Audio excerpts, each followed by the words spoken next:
প্রতারণা এবং দুর্নীতি, অপশাসন, গুম, হত্যা, খুন এমন কোন অপকর্ম নেই এই আওয়ামী লীগ সরকার, এই খুনি হাসিনা সরকার বাংলাদেশে এই 16 বছর করে নাই।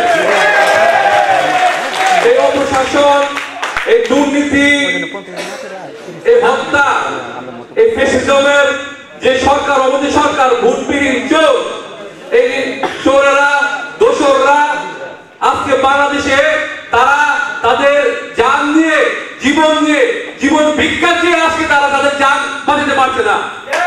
আপনারা সমগ্র বাংলাদেশে দেখতে পাচ্ছেন একই অবস্থা। আজকে এখানে যারা আমরা উপস্থিত হয়েছি, আমরা সবাই কোন রাজনৈতিক প্ল্যাটফর্মে আসলে আজকে আমরা মেসেজ দিই। আমরা আজকে এখানে মেসেজ দিয়েছি সর্বসাধারণ দেশপ্রেমিক জনগণ যারা আছে তাদেরকে আমরা শুধুমাত্র ফেসবুকে আমি একটা মেসেজ করেছিলাম এবং কিছু লোক সেটা শেয়ার করেছিল। আজকে আপনারা দেখেন সত্যিকার অর্থে এই দেশপ্রেমিক মানুষ সবাই আজকে এখানে উপস্থিত হয়েছে, কারণ দেশের জন্য। আমরা আপনারা জানেন বিগত কিছুদিন যাবৎ কোটা সংস্কারের যে আন্দোলনে যে ছাত্র জনতা বাংলাদেশের রাজপথে নেমেছিল, তাদেরকে কিভাবে নৃশংসভাবে এই খুনি হাসিনার এই কুত্তা লীগ, এই ছাত্রলীগ, এই যুবলীগ এবং পুলিশ লীগ তারা কিভাবে পাখির মতো গুলি করে তাদেরকে হত্যা করেছে সমগ্র বিশ্ববাসী দেখেছে। কিন্তু এই খুনি হাসিনা যদি কোটা সংস্কারের আন্দোলনটা যদি পারতো এই আমাদের নিষ্পাপ শিশুদেরকে এভাবে হত্যা না করে সেটা আজকে থেকে আরো 20-25 দিন আগে শেষ করে বলতো। কিন্তু তার এই ক্ষমতার, অবৈধ ক্ষমতার দাম্ভিকতায়, তার এই অহংকারে, তার এই দেশের প্রতি তার যে ভালোবাসা নেই, সেটা এই প্রমাণ।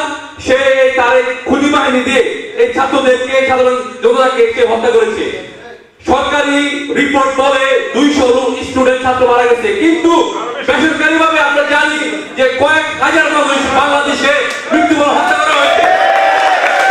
এবং ইতিমধ্যে আমি কিছুক্ষণ আগে এখানে আসার আগে আমি দেখেছি যে গণভবনে, আপনারা অবাক হবেন, ভিডিও দেখছেন, গণভবনে এবং সংসদের ভিতরে লাশ ওরা গুম করেছে, খুঁজে রেখেছে।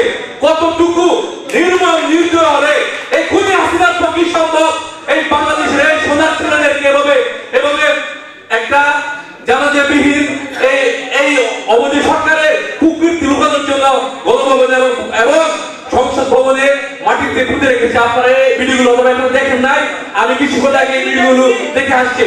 মানুষ এই লাশের গন্ধে এবং সেখানে দাঁড়িয়ে থাকার মতো অবস্থা নাই। একটা লাশ পেয়েছে, 2টা লাশ, এখন আরো মাটি ফুটতেছে, আরো লাশ বের হবে। সেই গণভবনে যেখানে খুনি হাসিনা ছিল, সেখানে সেই লাশের উপরে সে রাজত্ব করেছে দীর্ঘ 16 বছর। যেটা প্রমাণ আজকে এই গণভবনের মাটির নিচে লাশ উদ্ধার করেছে এই সাধারণ জনগণ। আমি এখন অনুরোধ করব, আজকে যে ছাত্র জনতা যাদেরকে বিগত 16 বছর, বিশেষ করে বিগত 2 সপ্তাহে যাদেরকে হত্যা করা হয়েছে, পাখির মধ্যে গুলি করে মারা হয়েছে, তাদের জন্য আমরা আজকে দোয়া করাবো।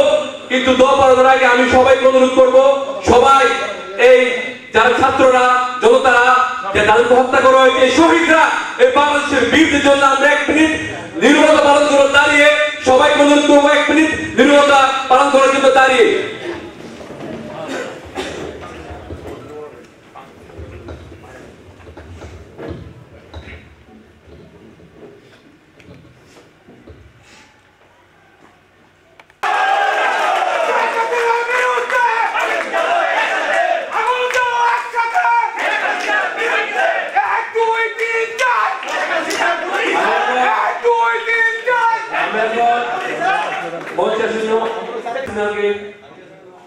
নিপাত করতে গিয়ে দীর্ঘ 16 বছর যারা হত্যা, গুম, খুনের শিকার হয়েছেন এবং বিগত আন্দোলনে যারা হত্যা শিকার হয়েছেন তাদের জন্য, তাদের রোগের মাগফিরাত করার জন্য এবং যারা এই খুন, গুম, এই আন্দোলনে সফল করতে গিয়ে যারা চোখ হারিয়েছেন, যারা সারা জীবনের জন্য পঙ্গু হয়ে গিয়েছেন, আহত হয়েছেন, সেটা লিস্ট অনেক, কয়েক হাজার।